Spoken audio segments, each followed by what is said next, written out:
नमस्कार. आवाज माझा वृत्तवाहिनीत आपल्या सगळ्यांचं स्वागत. वळ्याच्या काही ठळक घडामोडींकडे. चैत्र नवरात्र उत्सवात केंद्रीय मंत्र्यांची उपस्थिती, ठाण्यातील पेट्रोल पंपावर दुचाकीस्वारांची मोठी गर्दी आणि ठाण्यात रामनवमी भक्तिमय वातावरणात संपन्न.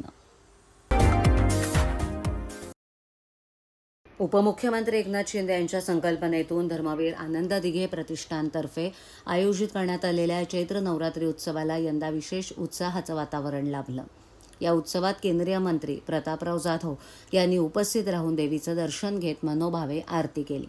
उत्सवस्थळी भक्तांची मोठी गर्दी उसळली होती. पारंपरिक ढोल ताशांच्या गजरात आणि भक्तिमय वातावरणात देवीची आरती पार पडली.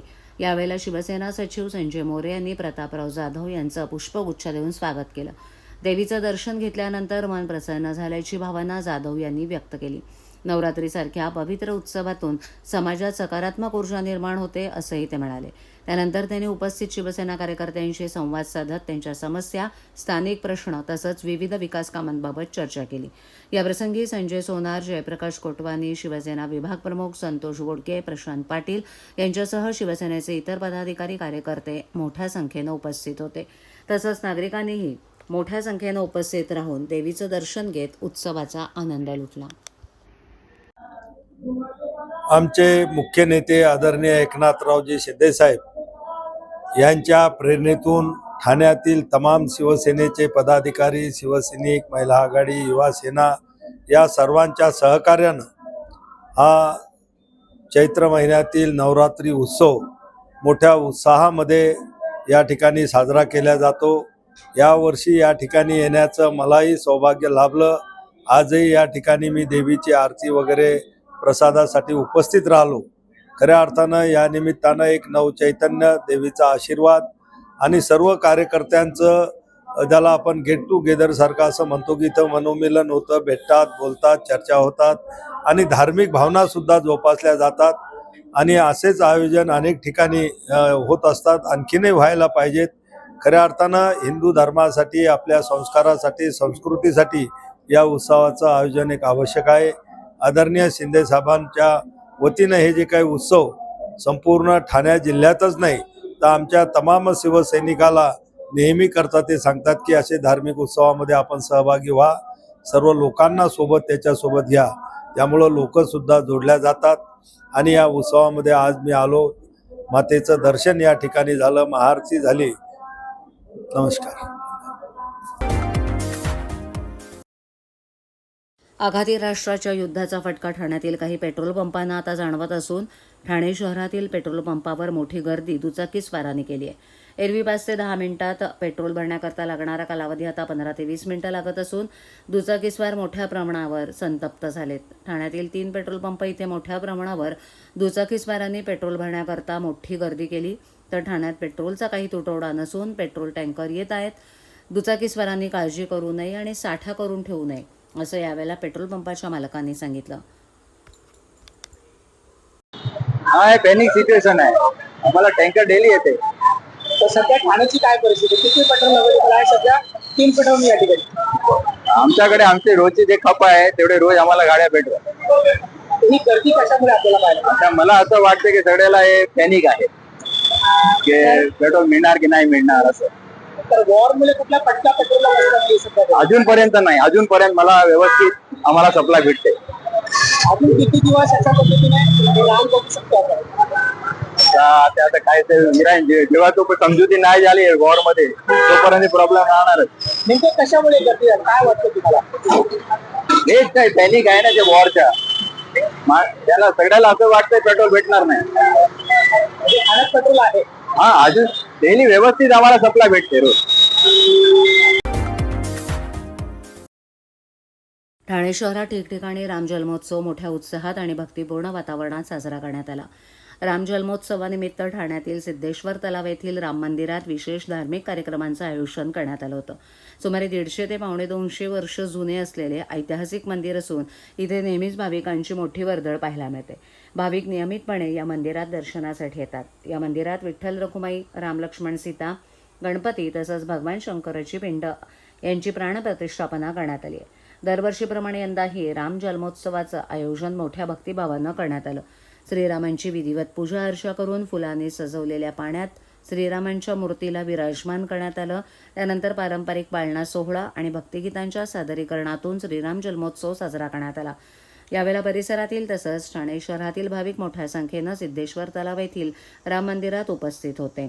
श्रीराम जन्मोत्सवानंतर भाविकांनी मोठ्या श्रद्धेनं श्रीरामांचं दर्शन घेतलं. सियावर रामचंद्र की जय या जयघोषानं संपूर्ण परिसर राममय झाल्याचं चित्र पाहायला मिळालं. आयुक्त सौरभ राव यांनी मांडलेल्या अंदाजपत्रकावर सध्या ठाणे महापालिकेच्या सर्वसाधारण सभेत चर्चा सुरू आहे. बुधवारी झालेल्या चर्चेत अनेक नगरसेवकांनी पाणी कचरा या विषयावरच सर्वाधिक भाष्य केलं. त्याकडे पाहता ठाणे महापालिकेला मूलभूत सुविधा गेल्या 30 वर्षात निर्माणच करता आलेल्या नाहीयेत हे स्पष्ट झालंय.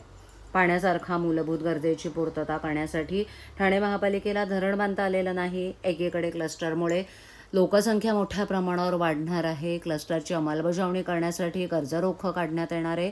मात्र धरणाच्या संदर्भात या अर्थसंकल्पात बरं शब्द काढण्यात आलेला नाही. सरकारी अनुदानाच्या भरवशावर पालिका चालवण्याचा विचार करणाऱ्या ठाणे महापालिकेचा अर्थसंकल्प म्हणजे दात कोरून पोट भरण्याची कार्यशाळा आहे, अशा शब्दात राष्ट्रवादी काँग्रेस शरदचंद्र पवार पक्षाचे जिल्हाध्यक्ष मनोज प्रधान यांनी अर्थसंकल्पाची चिरफाड केली. दरम्यान धर्मवीर आनंद दिघे यांच्या नावानं राजकारण या शहरात केलं जात आहे.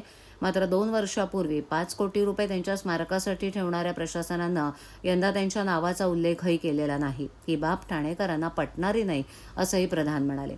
ठाणे महापालिकेच्या अर्थसंकल्पावर प्रधान यांनी अत्यंत अभ्यासपूर्ण मत नोंदवलंय.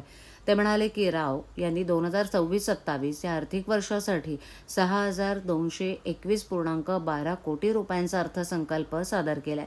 यामध्ये कोणतीही दरवाढ ना करवाढ करता निवासी मालमत्ता करावर दंड तथा व्याजात 90% सूट देणारी अभय योजना जाहीर केली आहे. हा अर्थसंकल्प रस्ते, मेट्रो, क्लस्टर योजना आणि ग्रीन ठाणे या पायाभूत सुविधांवर केंद्रित आहे. एकूण अर्थसंकल्प 6,221.12 कोटी असून रस्ते, पूल, आरोग्य, शिक्षण आणि पर्यावरण, पूर्व द्रुतगती महामार्ग विस्तार, आनंदनगर साकेत उन्नत मार्ग, ठाणे बोरोली बोगदा आणि कोस्टल रोड यावर या अंदाजपत्रकात भर देण्यात आलाय. या अर्थसंकल्पात महसुली खर्च 3,818.17 कोटी आणि भांडवली खर्च 2,401.55 कोटी आहे. या सर्व आकडेवारीकडे पाहता हा अर्थसंकल्प विकासाचा नसून विकासाच्या नावावर आलेली सूज आहे. एकीकडे पालिकेवर 2100 कोटींची देणी आहेत, म्हणजेच ठाणे महापालिका कर्जबाजारी असताना फुगलेला अर्थसंकल्प सादर करून काय साध्य करायचंय हे स्पष्ट करण्यात प्रशासनाला यश आलेलं नाही. 2025-26 मध्ये 920 कोटी रुपये उत्पन्न मिळेल असा अंदाज होता. प्रत्यक्षात 536 कोटी 35 लाख एवढंच उत्पन्न मिळालं. म्हणजे डिसेंबर 2025 अखेरपर्यंत 383.65 कोटी रुपयांची तूट आली होती. म्हणजेच 40% कमी वसुली झाली होती. यंदा हे उत्पन्न 1200 कोटी गृहीत धरण्यात आलंय. त्याच अनुषंगानं पाहिलं तर साधारणतः 40% तूट पडली आहे, तर 480 कोटी रुपयांची तूट अपेक्षित धरावी लागेल. ही तूट कशी भरून काढली जाईल याबाबत कोणत्याही प्रकारचं भाष्य करण्यात आलेलं नाही.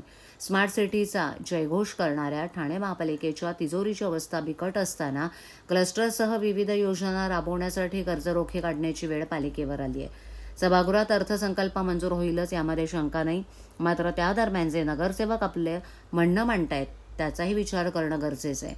अनेक नगरसेवकांनी ठाणे महापालिकेच्या कारभारावर अप्रत्यक्ष टीकाच केली आहे. असं सांगत प्रधान म्हणाले की पाण्यासाठी 448 कोटींची तरतूद केली आहे. या पैशातून नवीन पाण्याच्या टाक्या बसवण्यात येणार आहेत. तसंच जुन्या जलवाहिन्या बदलून नवीन जलवाहिन्या टाकण्यात येणार आहेत. एकंदरीत पाण्यासाठी एवढा खर्च केला जात असताना नव्यानं टाकल्या जाणाऱ्या जलवाहिन्या तर पाणी कुठून येणार आहे? पालिकेच्या स्थापनेपासून आपण मुंबई महानगरपालिकेच्या उंजळीतून पाणी पितो. मुंबई महापालिकेची धरणं आहेत. अगदी अलीकडच्या काळात स्थापन झालेल्या म्हणजे ठाणे महानगरपालिकेच्या तुलनेत नवीन असलेली नवी मुंबई महानगरपालिकेनं मोरबे हे धरण विकसित केलं असून आणखीन एक धरण विकसित करण्याची त्यांची तयारी आहे. मग 6,000 कोटीची उड्डाणं घेणाऱ्या आपल्या ठाणे महानगरपालिकेला स्वतःचं धरण का बांधता आलेलं नाही? डॉक्टर जितेंद्र आव्हाड आणि मी तत्कालीन जलसंपदा मंत्री पद्मसिंग पाटील यांच्या माध्यमातून ठाण्यासाठी शाई आणि काळू धरण मंजूर करून आणलं होतं. आज क्लस्टरसाठी कर्ज रोखं काढलं जात आहेत, तर धरणासाठी काढाव्यात. पर्यावरण समतोल राखण्यासाठी 81,734 झाडांची लागवड केली जाणार असून 44.81 कोटींची तरतूद केली जाणार आहे. पण तोडण्यात आलेल्या झाडांचं काय केलं? शहराच्या मध्यवर्ती भागातील झाडांची कत्तल होणार नाही याची काळजी घेण्यासाठी नवीन नियमावली तयार करण्यात आली पाहिजे. आरोग्य सुविधांसाठी 223.56 कोटींची तरतूद केली आहे. त्यामध्ये मातृत्व भेट, पोषण आहार, मोफत रुग्णवाहिका इत्यादींचा समावेश आहे. मात्र ज्या मूलभूत आरोग्यांच्या गरजा आहेत त्याचं काय? छत्रपती शिवाजी महाराज रुग्णालयात चांगल्या सुविधा मिळत असल्याचा दावा प्रशासनाकडून केला जातोय. मग प्रशासकीय अधिकारी उपचारांसाठी खासगी दवाखान्यात का जातात, असा सवालही त्यांनी उपस्थित केलाय.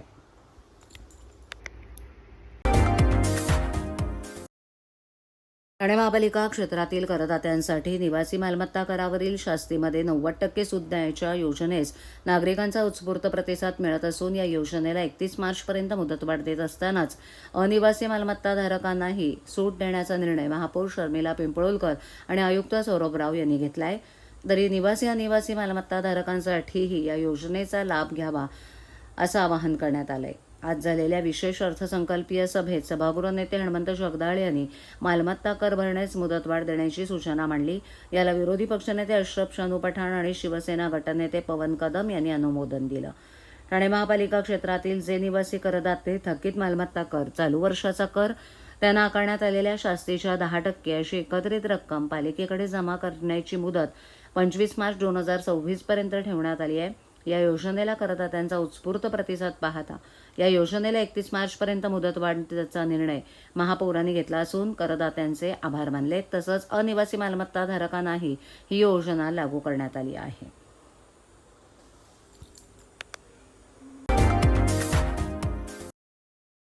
अंमली पदार्थ विरोधी पथकानं मोठी कारवाई करत तब्बल 4,12,40,000 रुपये किमतीचा एमडी ड्रग जप्त केलाय.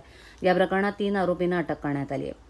23 मार्च रोजी सरई परिसरात एमटीएनएल ऑफिससमोर सापळा रचून पोलिसांनी ही कारवाई केली. आरोपींकडून 2 किलो 62 ग्राम मेफेड्रोइन जप्त करण्यात आले.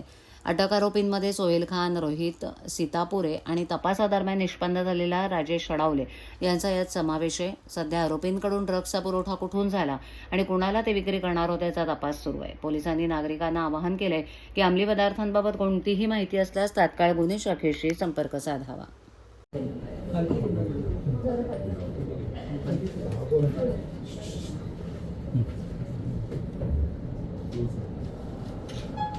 अंमली पदार्थ विरोधी पथकाचे पोलीस हवालदार गिरीश पाटील यांना गोपनीय माहिती मिळाली होती की काही सध्या ठाण्यामध्ये मेफेड्रोन एमडी हा अंमली पदार्थ विक्रीसाठी येणार आहे. त्या अनुषंगाने अंमली पदार्थ विरोधी पथकाचे पोलीस निरीक्षक जनार्दन सोनवणे आणि त्यांच्या टीमने सापळा कारवाई आयोजित केली, ज्यामध्ये 3 आरोपींना अटक करण्यात आलेली आहे. सोहेल खान, रोहित सीतापुरे आणि राजेश हडायले यांच्याकडून 2 किलो 62 ग्रॅम एमडी मेफेड्रोन हा अंमली पदार्थ जप्त करण्यात आले, ज्याची किंमत 4,12 लाख इतकी आहे. सदरचे आरोपी सध्या पोलीस कोठडीत असून त्यांचा 28 तारखेपर्यंत पोलीस कोठडीत रिमांड आहे. त्याची फॉरवर्ड आणि बॅकवर्ड लिंक आम्ही आता शोधत आहे की सदर क्रमांक त्यांनी कोणाला विक्रीसाठी आणला होता, जो कुठून आणला होता, कुठं तो बनवला गेला, याच्या अनुषंगाने देखील अंमली पदार्थ विरोधी पथक तपासत. आरोपीचं बॅकग्राऊंड सुद्धा आम्ही सध्या सर्च करत आहे. यापूर्वी काय त्यांच्यावर गुन्हे दाखल नाही, सर्व ऑनलाईन आणि बाकीच्या अनुषंगाने त्यांची माहिती घेत आहे. 28 तारखेला अजून आरोपी आहेत, अजून आरोपी असण्याची शक्यता आहे. त्या अनुषंगाने देखील तपास करतात. हिंदी में सर